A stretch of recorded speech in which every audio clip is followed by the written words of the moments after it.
பேபிமா ஒரு 500 ரூபாய் ஜிபே பண்ணி விடுவேன், அவசரம். நான் வேலையா இருக்கேன், நீங்க எடுத்து ஜிபே பண்ணிக்கோங்க.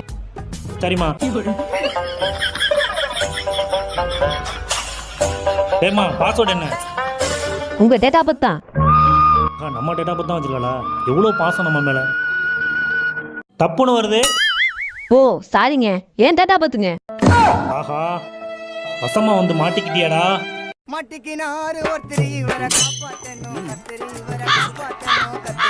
சரிம்மா, நான் பின்னாடி வந்து ஜிபே பண்ணிக்கிறேம்மா. ரொம்ப கலக்குது. ஏய் திலுடா, நீ முதல்ல பாஸ்வேர்ட் போட்டு போடா. தெரிஞ்சாதானே போட. ஏம்பா சுடுகாட்டுக்கு சொல்லியாச்சா? சொல்லியாச்சுங்க சார். அவசரமா வருதுமா, போயிட்டு வரேனே. நீ இங்கேயே போனாலும் பரவாயில்ல, பாஸ்வேர்டு போட்டுட்டு போ. ஆஹா, விட மாட்டா போலயே.